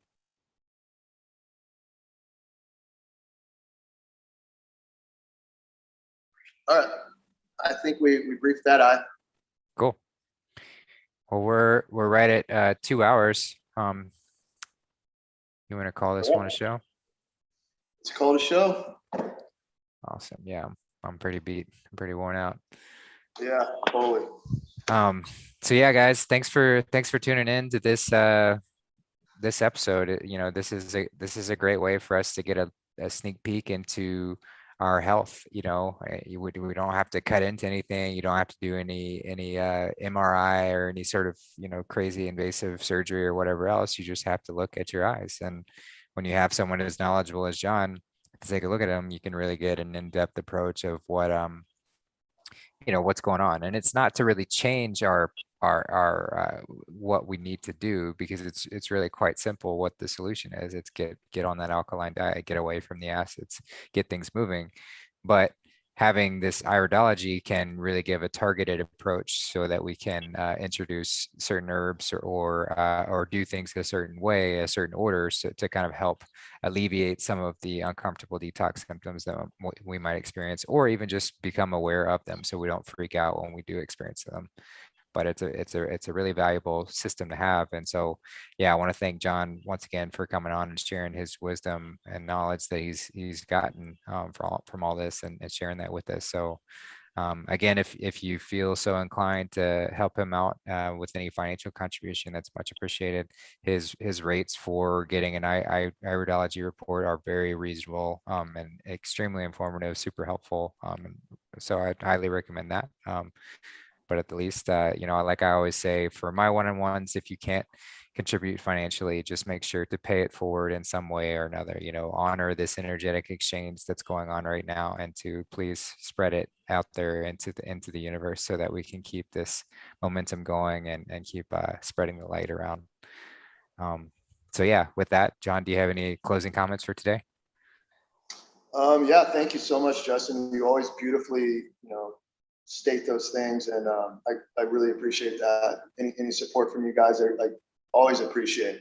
To be able to do this online and help people change their life, that's the best job I've ever had. But just know, guys, that you can heal. And I know I mentioned a lot on herbs and stuff, but just understand that the diet is the foundation. A lot of people come to me and they do the herb part, but they don't ever get the diet down part. So I want to make sure that I emphasize the importance of the diet's the foundation. If you're not removing the obstructions, then how can we properly clean? The herbs are just there to hitchhike. They're there to assist. They're there to create more energy, more activity, more conscious awareness, because these herbs are very, they're native, wild, and organic. So they could do kind of what the fruits can't do. Because of the nature of how they're being grown and that sort of thing. But people all over the world are moving milestones and are successfully regenerating their body, getting their lives back, and experiencing life like they also have never experienced before. So the spiritual, the emotional, the mental, the physical benefits you get from regeneration and this mucusless diet lifestyle, it's far worth it,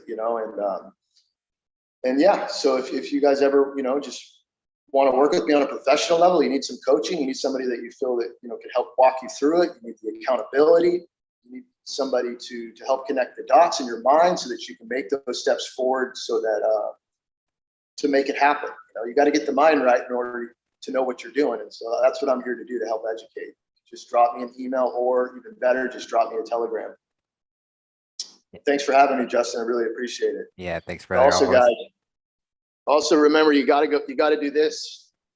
You got to do this Yeah, for the animal. All right. absolutely. It's for everything. It's for everything. It's for the animals. It's for us. It's for the earth around. It's for there's countless reasons why that's such a must. So if you're still crunching on carcasses, if you're still gnawing on flesh, like, you're only holding yourself back and you're only hurting the earth around you. So it's a huge step. So yeah, good point. So yeah, thanks, Jon, for being here. Y'all be sure to reach out for support. Tomorrow, we do our weekly health show with Tony Wheel. Jon knows Tony Wheel. They've worked together in the past. So those are always really informative as well. So we'll be taking questions from the community and just going over stuff. But yeah, health is really important to me as well. I want to help people find their healing, because no one is healing another. We're all just helping guide each other to our own path of health, and that's where we have to take responsibility and truly step into that and take ownership of it. So thank you all for being here. I love you all very much. Love you, brother. And yeah, we'll talk to you next time. Yeah, appreciate all the content and all your hard work, Justin. Yeah. See you later. Later.